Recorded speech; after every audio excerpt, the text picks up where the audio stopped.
আজান চলাকালীন সময় সেহরি খাওয়া যাবে কিনা, বা সেহরি খাচ্ছেন এমন তো অবস্থায় যদি আজান হয়ে যায় তাহলে আপনার করণীয়টা কি হবে? আপনি কি খাওয়া বাদ দিবেন নাকি আপনার খাওয়াটা চালিয়ে যাবেন? এই প্রশ্নটা আমাদের কাছে অনেকেই করে থাকে যে হুজুর আজান হয়ে যাচ্ছে, এমন তো অবস্থায় আমার প্লেটে এখনো খাবার আছে, আমার হাতে গ্লাস আছে, আমি এখন এই খাবারটা খাবো, পানিটা খাবো, নাকি আমি এখানে স্টপ করে দিয়ে আমি রোজা রাখা শুরু করে দেবো, আমি আর খাবো না? এই প্রশ্নটা আমাদের মাঝে অনেকেই করে থাকেন। আল্লাহ রাসূল সাল্লাল্লাহু আলাইহি ওয়াসাল্লাম আমাদেরকে একাধিক হাদিসের মধ্যে এই বিষয়গুলো আমাদেরকে জানিয়ে দিয়েছেন।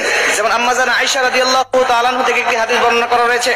আম্মা জান আয়েশা রাদিয়াল্লাহু তাআলা বলছেন, তোমরা বেলালের আজান শোনার পরে খাবার চালিয়ে যাবে, বেলালের আজান শোনার পরেও তোমরা খাবার চালিয়ে যাবে যতক্ষণ না পর্যন্ত তোমরা উম্মে মাকতুমের আজানটা না শুনতে পাও।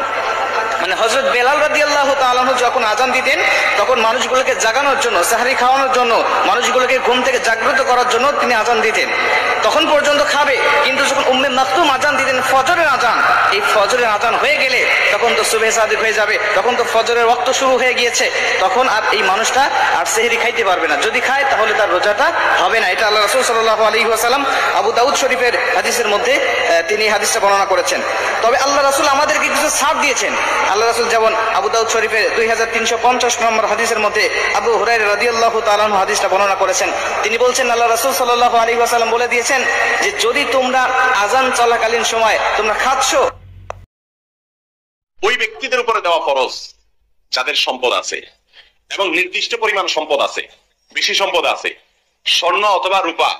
শুধু স্বর্ণ থাকলে 7.5 ভরি স্বর্ণ, আর রূপা থাকলে 52.5 তোলা রূপা, এই পরিমাণ যদি গহনা থাকে তাহলে প্রতি বছর ওইটার যে বাজার মূল্য বিক্রয় করতে গেলে এখন যে মূল্য আসবে সেই মূল্য অনুযায়ী শতকরা 2.5 টাকা, 1,02,500 টাকা, এই হারে যাকাত বের করে বছরে একবার সেটা গরিবকে দিতে হবে।